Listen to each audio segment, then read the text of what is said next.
Mari kita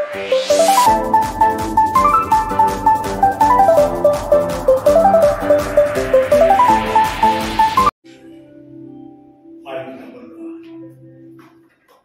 Bapa di surga, kami datang kepadamu pada siang ini, pagi ini Tuhan, untuk mendengarkan firman-Mu ya Tuhan. Kami serahkan waktu ini biarlah Tuhan berbicara kepada kami pribadi lepas pribadi. Kami buka hati kami, jiwa roh kami Tuhan, untuk Engkau isi dengan kebenaran firman Tuhan. Berbicaralah kepada kami ya Bapa, kami siap mendengar. Segala kuasa-kuasa yang bukan daripadamu yang mengganggu pemberitaan firman ini kami tolak, kami hancurkan di dalam nama Yesus. Dan biarlah Roh Kudus bekerja di tempat ini. Dalam nama Tuhan Yesus kami berdoa dan siap menerima firman. Haleluya. Amin. Salam semuanya. Puji nama Tuhan. Saudara-saudara, hari ini kita berbicara tentang Tuhan Maha Hadir. Ya, saya tertarik dengan nas firman Tuhan melanjutkan khotbah saya minggu yang lalu. Bagaimana bangsa Israel di dalam Keluaran pasal 16 diceritakan Tuhan memberi mereka makan. Setelah mereka bersungut-sungut meminta makan daging dan roti. Dan saya mau hari ini kita bersama-sama membaca dari kitab Keluaran pasal 17 ayat yang pertama sampai ayat yang ke-7. Keluaran 17 ayat 1 sampai ayat 7. Saya akan bacakan ya, ayat 1, Bapak Ibu ayat 2, dan seterusnya kita bergantian. Ayat yang ke-7 kita baca bersama-sama. Kemudian berangkatlah segenap jemaah Israel dari padang gurun Sin, berjalan dari tempat persinggahan ke tempat persinggahan sesuai dengan titah Tuhan. Lalu berkemahlah mereka di Rafidim, tetapi di sana tidak ada air untuk diminum bangsa itu.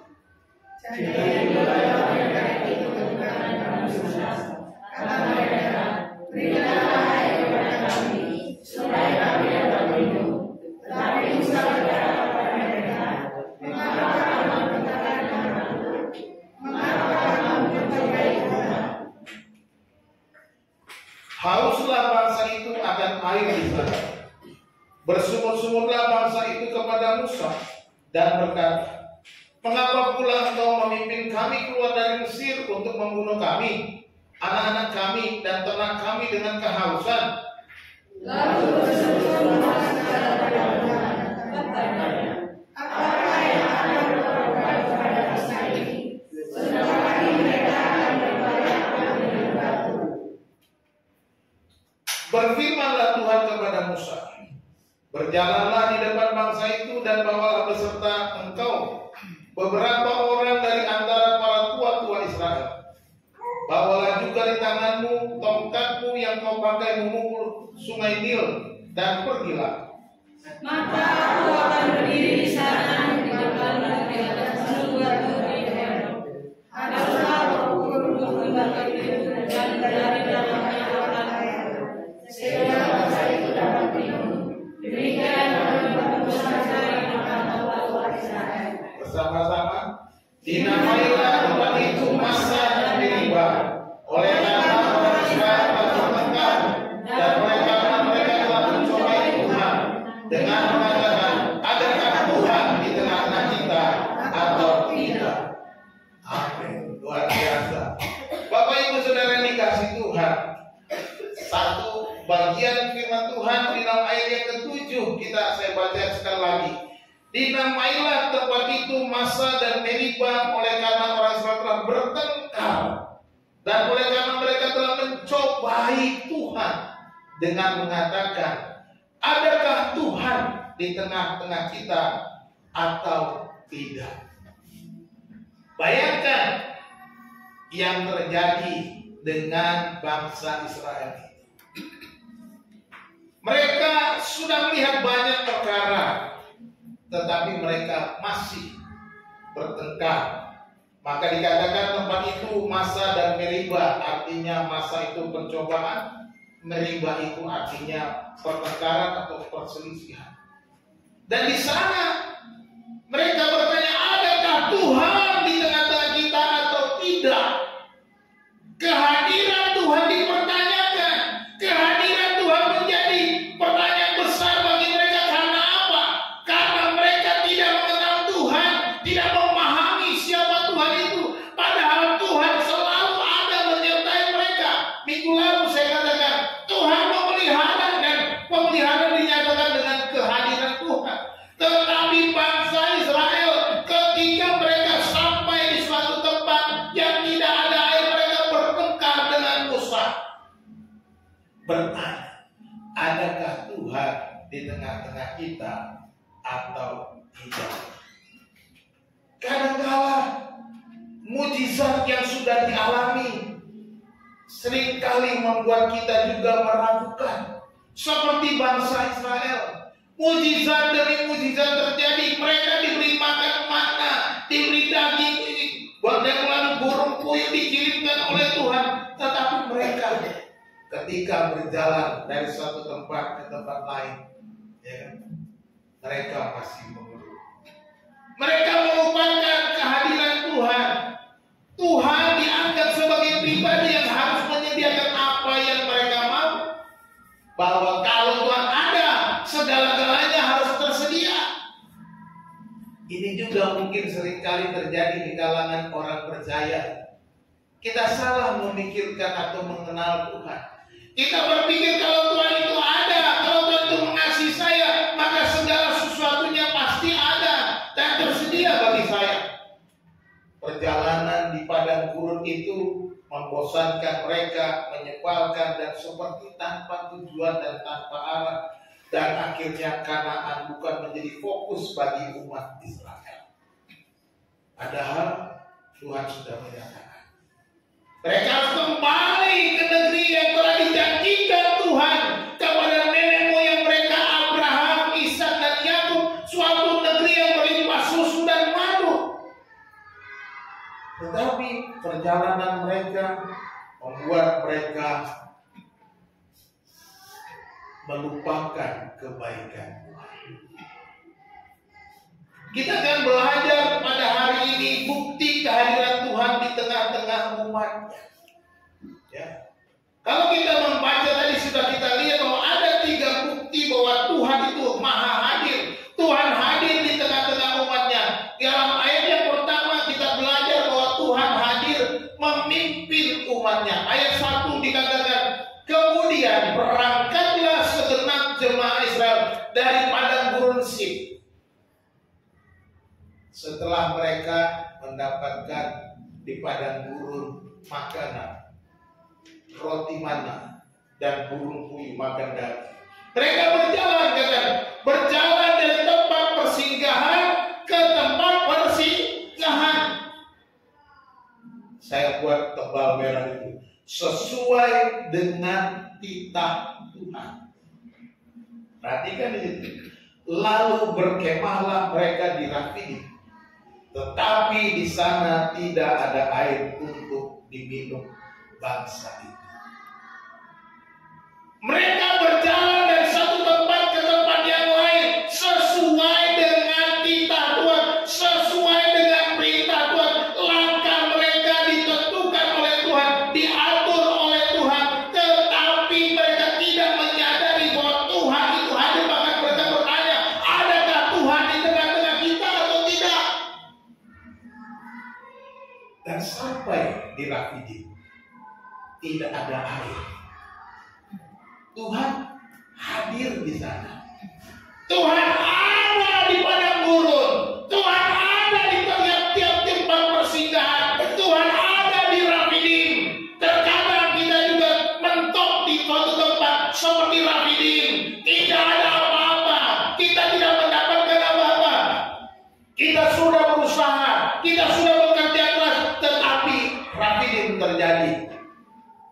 Tidak ada air. Dan kita mungkin berkata, Adakah Tuhan di sini?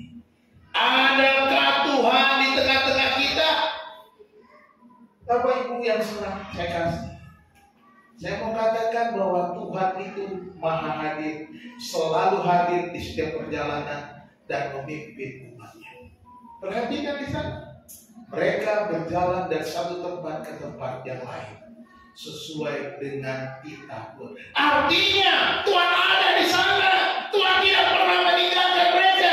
Tuhan tidak pernah melepaskan mereka, membiarkan mereka berjalan sendirian. Bahwa setiap langkah mereka, setiap tujuan, setiap tempat yang mereka lalui, semua itu dilakukan oleh Tuhan untuk mendidik mereka, untuk melatih mereka, supaya mereka semakin mengenal Tuhan, supaya mereka semakin dekat dengan Tuhan, supaya mereka menjadi umat kebanggaan Tuhan.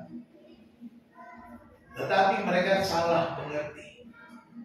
Mereka berpikir ada makanan, ada segala sesuatu, ada minuman, bahwa itulah Tuhan ada.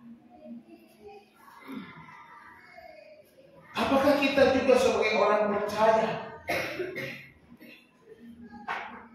melakukan hal yang sama? Kita menjadikan Tuhan itu hanya seperti jongos, disuruh-suruh, diminta-minta, kita ngambek, kita marah kepada Tuhan karena tidak diberikan apa yang kita mau. Ini seringkali terjadi. Tuhan kadang-kala mengizinkan kita melalui ujian untuk semakin mengenal Dia, ya, melewati ujian supaya kita semakin mengenal Dia. Perjalanan orang Israel itu ada sebagai sebuah batu uji bagi mereka, menguji mereka supaya apakah mereka tetap mau dekat dengan Tuhan, apakah mereka tetap mau percaya kepada Tuhan, apakah mereka fokus kepada rencana mereka untuk menuju ke tanah perjanjian itu, ataukah mereka semakin menjauh dari Tuhan, semakin menggila-gila kepada Tuhan dan marah-marah seperti itu. Ini yang terjadi. Orang Kristen kadang-kadang gagal paham tentang kehadiran Tuhan. Kalau kita menganggap Tuhan itu hadir hanya karena menyediakan perut kita, menyediakan kebutuhan perut kita, kita salah. Kadang kita harus melewati proses. Mazmur 23 ayat 4 bilang apa? Sekalipun aku berjalan-jalan lembah kekelaman, aku tidak takut bahaya, kata Daud dalam Mazmur. Sekalipun aku berjalan di dalam lembah yang kelam, ku takkan takut bahaya, sebab Engkau besertaku. Daud percaya penuh ketika melewati masalah, ketika melewati lembah-lembah kekelaman, dia percaya Tuhan menyertainya. Inilah yang tidak dimiliki orang Israel ketika mereka keluar dari Mesir, ketika mereka berjalan dari satu tempat ke tempat lain, ketika mereka tiba di Rafidim dan tidak ada air sama sekali. Dan Daud dalam Mazmur 23 itu dikatakan apa? Tuhan adalah gembalaku, takkan kekurangan aku. Ia membaringkan aku di padang yang berumput hijau. Ia membawaku ke air yang tenang. Kadang-kadang kita lupa, lalai bagaimana pemeliharaan Tuhan. Hanya karena kita seperti mentok, seperti tiba di Rafidim. Padahal Tuhan sanggup menyediakan. Tidak perlu marah, tidak perlu bersyukur-syukur. Mereka bisa menyampaikannya kepada Musa, di mana kita akan mendapatkan air. Tetapi mereka bertengkar. Mereka marah kepada Musa. Musa bertanya, mengapa kamu begitu? Mengapa kamu bawa kami ke sini? Mengapa kamu buat kami mati, anak-anak kami mati, ternak kami mati di tempat yang tidak ada air? Air memang menjadi kebutuhan utama bagi manusia. mereka berdengar. Padahal kalau mereka percaya karena Tuhan sudah menyertai mereka, hadir memimpin perjalanan mereka, kalau mereka percaya betul, Tuhan yang sediakan air. Amin. Demikian juga kita sebagai orang percaya, kalau kita yakin penuh bahwa hidup kita disertai Tuhan, kita yakin penuh bahwa Dia ada Tuhan yang selalu hadir di setiap langkah hidup kita, bahwa Dia akan menyediakan kita air yang kita perlukan. Kita lihat tokoh-tokoh Alkitab, Yusuf juga melewati ujian, ya, tetapi tidak sekalipun Yusuf itu mengeluh. Tidak sekalipun Yusuf itu menyalahkan Tuhan ketika saudara-saudaranya membuangnya ke dalam sumur, atau ketika mereka menjual dia kepada pedagang-pedagang Ismail, atau ketika dia masuk penjara oleh karena istri Potifar mau memperalat dia dan dia tidak mau berbuat dosa kepada istri Potifar. Tidak ada kata di mana Tuhan di dalam hidup. Tidak ada. Dan Yusuf setia kepada Tuhan, sabar melewati ujian ini. Ayub luar biasa ujian yang dihadapi. Ketika dia dihadapkan dengan ujian yang berat, kesalehannya diuji. Ayub itu bukan orang jahat, orang yang saleh, setia kepada Tuhan. Setiap hari kalau anak-anaknya pergi berpesta, dia datang membawa persembahan kepada Tuhan, minta ampun Tuhan. Jika anak-anakku sudah berbuat yang jahat di luar sana, ampunilah mereka Tuhan. Tiap kali dia bawa persembahan kepada Tuhan. Kesalehan Ayub diuji. Kita tahu hartanya habis. Akhirnya apa? Anak-anaknya pun mati.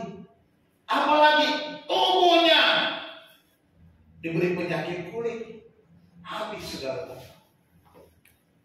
Orang-orang meninggalkan Ayub karena kekayaannya sudah tidak ada lagi. Teman-temannya pun mulai menyalahkan Ayub, tetapi Ayub tidak mau menyangkal Tuhan. Bagaimana dengan Abraham? Abraham juga melewati ujian. Abraham juga melewati ujian ketika dia dipanggil oleh Tuhan. Pergilah ke negeri yang aku tunjukkan kepadamu. Sampai di sana juga terjadi kelaparan. Dia pergi ke Mesir.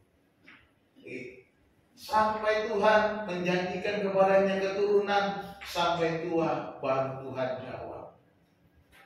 Umur 100 tahun barulah kemudian dia mendapatkan seorang anak dari istrinya Sarah. Tetapi ketika anaknya sudah diberikan oleh Tuhan, Tuhan bilang, persembahkan anakmu itu di gunung yang akan kutunjukkan kepadamu, ke gunung Mori. Dan Abraham pun taat. Abraham taat ketika anaknya, Pak, di sini ada kayu dan api. Tapi di mana anak domba yang akan kita persembahkan? Tuhan menyediakan. Yahweh Jireh, Tuhan yang menyediakan. Artinya Tuhan hadir di dalam setiap ujian saudara. Tuhan hadir di dalam langkah saudara. Ketika saudara menghadapi berbagai ujian berat, ketika hidup itu mentok, tidak ada apa-apa lagi, Tuhan ada di sana.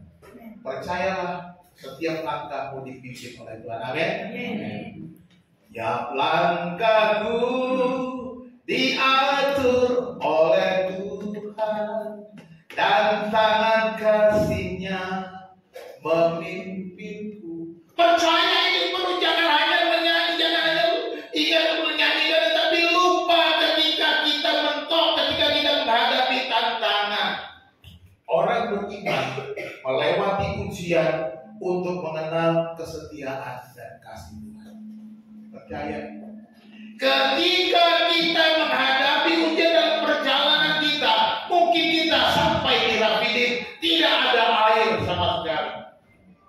sanalah Tuhan akan menyatakan kesetiaan dan kasih-Nya. Jadi tidak perlu khawatir. Tuhan itu maha hadir. Dia hadir di setiap langkah kita. Ketika kita melangkah, kemana kita melangkah? Firman Tuhan berkata, Tuhan menetapkan langkah-langkah orang yang hidupnya berkenan kepadanya. Tuhan yang menetapkan langkah-langkah kita. Jadi jangan takut. Bagaimana Pak nanti masa depan anak saya? Serahkan kepada Tuhan. Percayakan kepada Tuhan. Bagaimana Pak nanti cita-cita saya? Serahkan kepada berharap kepada Tuhan, berharap kepada Tuhan. Tuhan akan memberikan jalan. Tuhan hadir. Yang kedua, saya belajar bahwa Tuhan hadir mendengar umatnya. Bukan hanya mendengar, hadir ketika mereka berjalan dari satu tempat ke tempat lain, tetapi ketika mereka mengeluh, ketika mereka bersungut-sungut, ketika mereka bertengkar, Tuhan mendengar apa yang mereka pertengkarkan. Ayat 2 sampai ayat 4. Jadi mulailah mereka itu bertengkar dengan Musa, kata mereka, berikanlah air kepada kami supaya kami dapat minum. Tetapi Musa berkata kepada mereka, mengapa kamu bertengkar dengan aku? Mengapa kamu mencobai Tuhan? Ya. Ayat 3. Hauslah bangsa itu akan air di sana, bersungut-sungutlah bangsa itu kepada Musa dan berkata, mengapa pula engkau memimpin kami keluar dari Mesir untuk membunuh kami, anak-anak kami dan ternak kami dengan kehausan? Lalu berseru-serulah Musa kepada Tuhan, katanya, apakah yang akan kulakukan kepada bangsa ini? Sebentar lagi mereka akan melempari aku dengan batu. Perhatikan, Tuhan mendengar umatnya. Tuhan tahu apa yang dibutuhkan umatnya. Tuhan tahu apa yang diperlukan bangsa itu saat tiba di Rafidim. Hanya mereka tidak mau bersabar, hanya mereka tidak mau berserah, hanya mereka tidak mau mengandalkan Tuhan, hanya mereka mau segera instan. Ketika aku tiba semuanya ada. Jangan mau instan. Saya di rumah kadang-kadang pagi-pagi kalau bangun, Mah, sarapannya apa? Sabar apa? Emangnya langsung salami makanan jadi di meja? Kan begitu. Ada proses. Harus dimasak dulu. Mau masak pun disiapkan bumbu-bumbunya, disiapkan sayur, disiapkan satu persatu dikerjakan. Ya supaya cepat saya bantu kupas bawang. Ya kalau nggak mau cepat makan ya duduk aja tunggu sampai selesai. Supaya cepat ya suami-suami bantu istrinya masak. Supaya cepat makan. Ya kan? Nah kadang-kadang kita mau makan ada di atas meja langsung simsalabim. Ya nggak bisa. Ini bukan lampu Aladin. Kalau lampu Aladin bisa. Kan gitu dalam cerita dongeng. Itu dongeng. Itu kan cerita dongeng, bukan fakta. Ya. Simsalabim, abrakadabra, ada ayam kalkun sudah matang.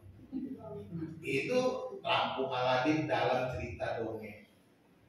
Nggak bisa saudara tiba-tiba mau makan, ayam kalkun tersedia di atas meja.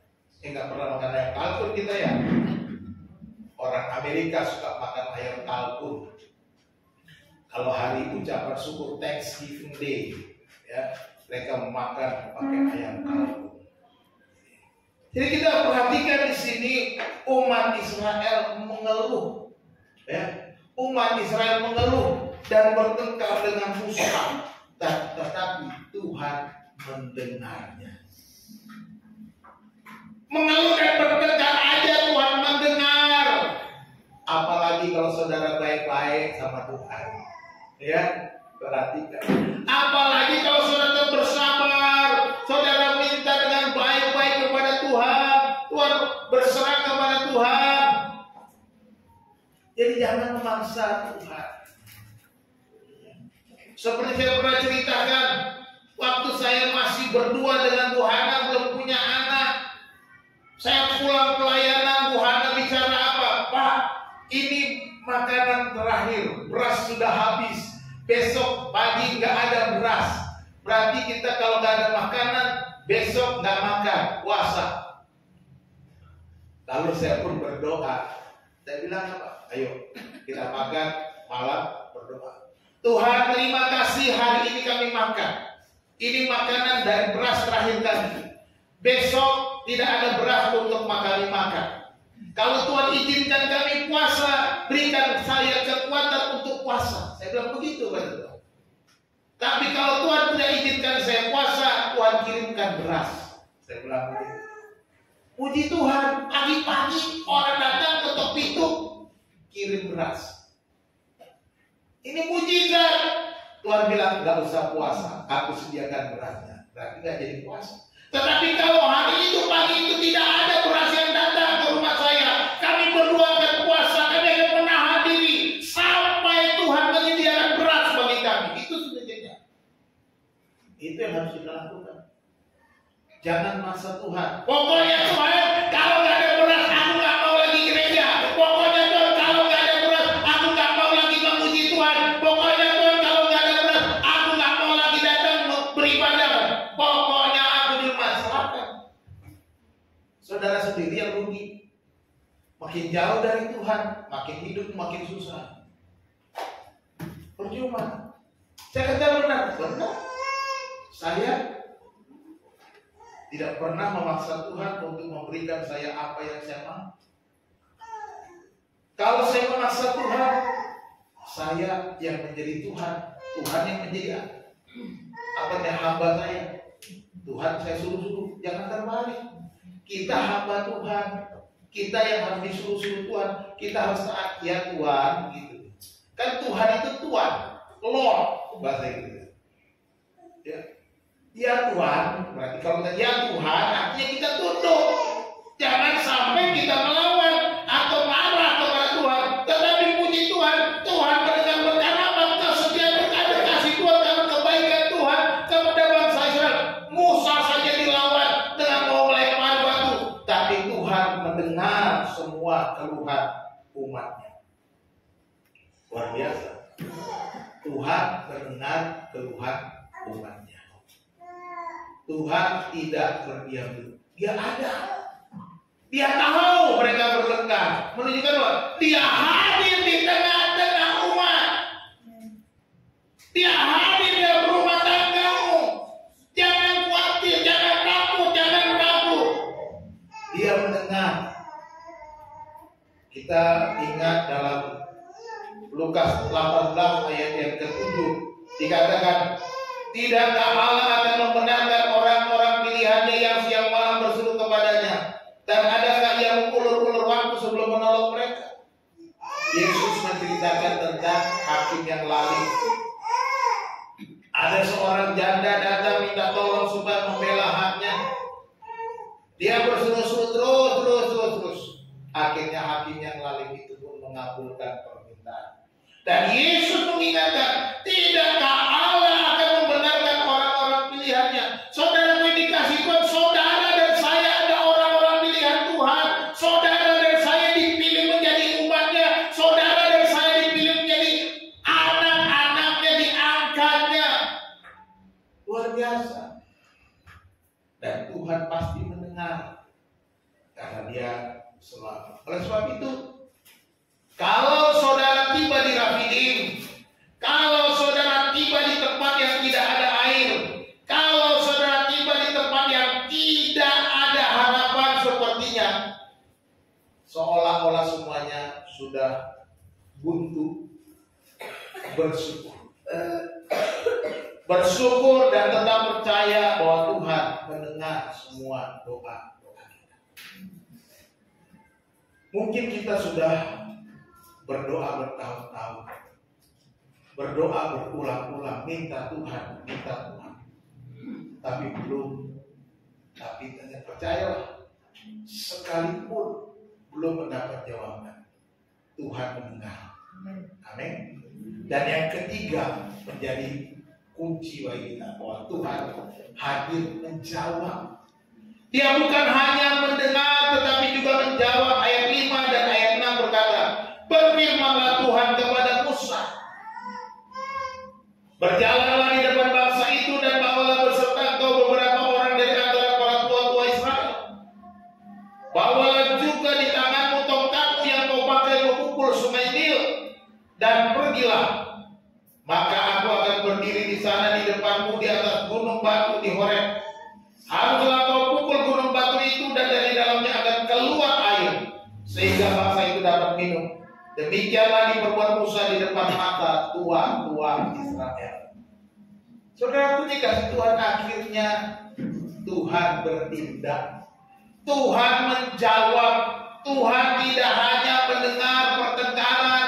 Tuhan tidak hanya mendengar keluh kesah. Tuhan tidak hanya mendengar persoalan-persoalan bangsa itu, tetapi Tuhan juga menjawab kebutuhan bangsa itu. Tuhan menyediakan, dan dia berkata kepada Musa, berjalanlah beserta para tua-tua Israel ke gunung batu di Horeb.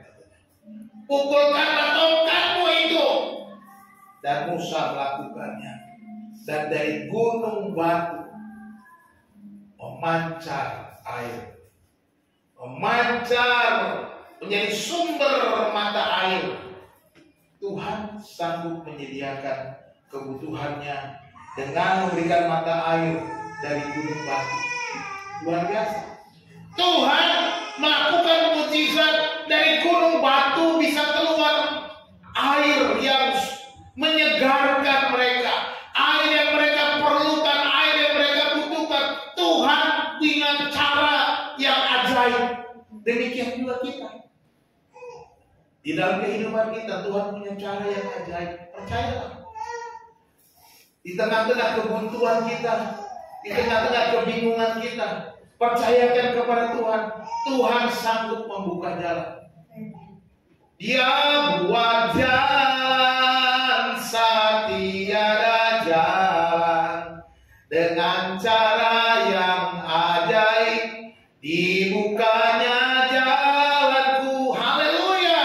Dengan cara yang ajaib dia bisa membuat jalan. Dia membuat terobosan-terobosan. Dia memberikan jalan keluar. Dia memberikan pertolongan tepat pada waktunya, sebab dia hadir di tengah-tengah umatnya. Katakan amin.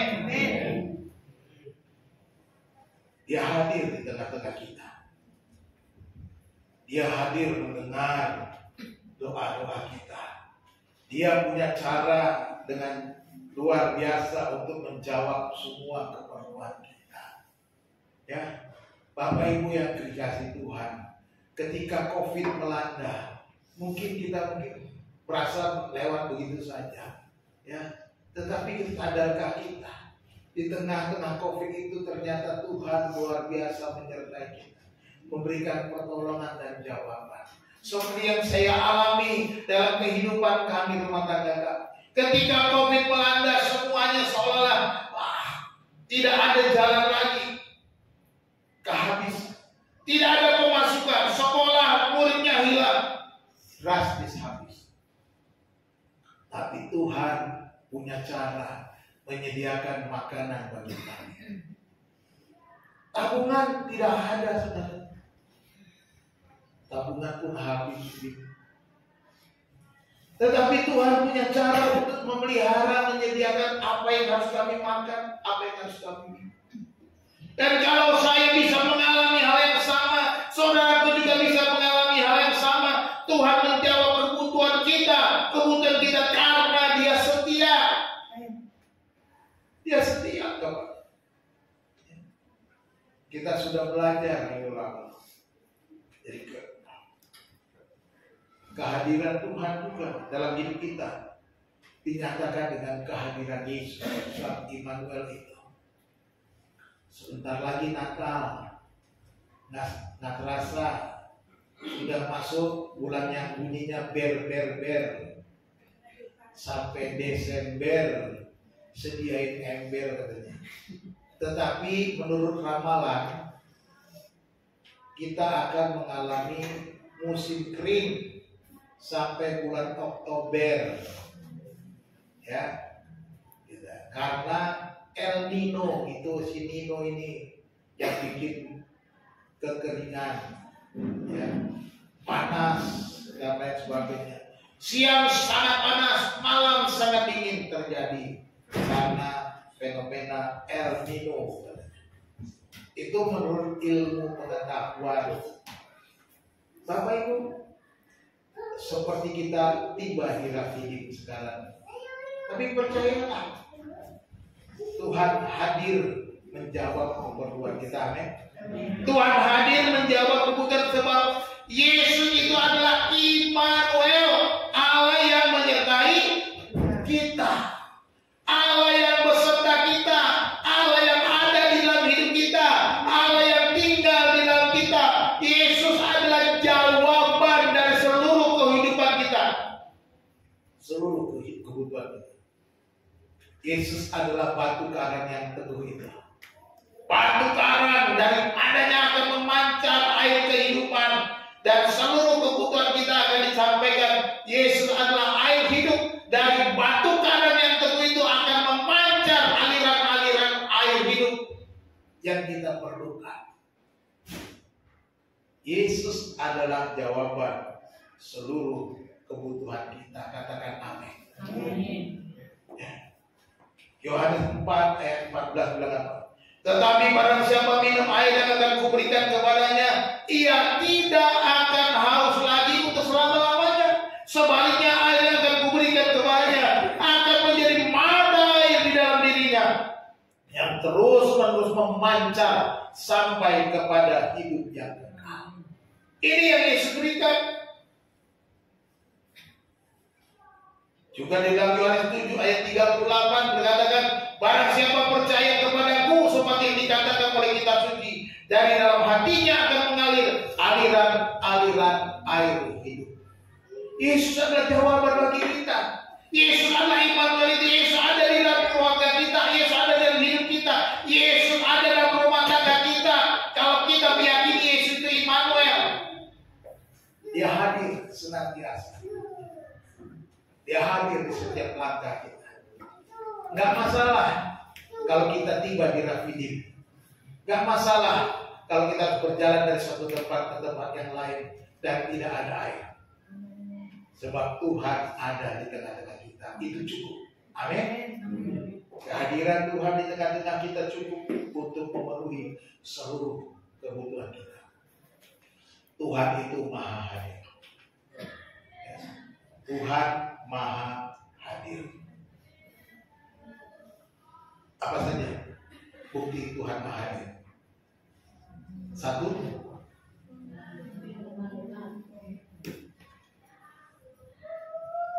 Tuhan memimpin kita, memimpin setiap langkah kita. Ya, Tuhan memimpin langkah-langkah kita. Percaya bahwa Tuhan memimpin langkah-langkah kita. Di sana Tuhan ada.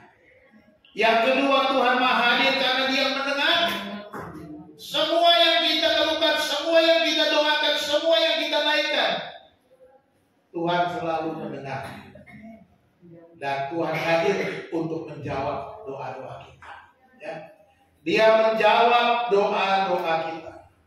Sebagai penutup, saya mau sampaikan. Yang pertama, selalu berserah dalam pimpinan Tuhan, apapun yang terjadi. Selalu berserah di dalam pimpinan Tuhan, sekalipun saudara ada di Rafidim, sekalipun hidup mengetok, sekalipun saudara menghadapi jalan buntu, berserah, percaya pimpinan Tuhan, Dia hadir di sana. Kalau saudara tiba di satu tempat, itu bukan kebetulan. Tuhan memimpin saudara ke sana untuk bersandar kepada Tuhan, untuk melihat mujizat Tuhan, untuk melihat kuasa Tuhan, untuk melihat kehadiran Tuhan. Percaya, jadi berserah, bersandar. Yang kedua, jangan mencobai Tuhan dan meragukan kasih dan kesetiaan. Ya. Jangan pernah mencobai Tuhan ketika saudara sudah mentok, ketika ada jalan buntu, ketika saudara merasa Tuhan tidak peduli, mencobai Tuhan, meragukan kasih-Nya, meragukan kesetiaannya, itu menunjukkan kita tidak punya iman kepada Tuhan. Orang-orang beriman tidak akan pernah mencobai Tuhan, tidak menyalahkan Tuhan, tidak marah kepada Tuhan. Dan yang ketiga, percayalah bahwa Tuhan punya jawaban terbaik atas semua persoalan yang kita hadapi. Amin. Tuhan punya jawaban terbaik, saya katakan, atas semua persoalan yang kita hadapi. Yakini penuh, Dia punya cara, banyak cara. Dia tidak pernah kewalahan. Sekalipun Dia harus mengurusin miliaran orang percaya di muka bumi ini, Dia tidak pernah kewalahan. Ketika Dia menolong saudara di rumah saudara, Dia juga sanggup menolong saya di rumah saya dalam waktu yang sama. Jadi tidak perlu pusing dengan persoalan. Percayalah Tuhan punya jawaban yang terbaik untuk memberikan kemuliaan bagi nama Tuhan. Tuhan Yesus memberkati kita berdoa. Segala puji, hormat, syukur ya Tuhan, kami boleh belajar dari tengah-tengah persoalan bangsa Israel, di mana mereka meragukan kehadiran Tuhan, mempertanyakan kehadiran Tuhan, padahal Tuhan yang memimpin setiap langkah mereka, padahal Tuhan selalu menjawab dan mendengar segala keinginan mereka.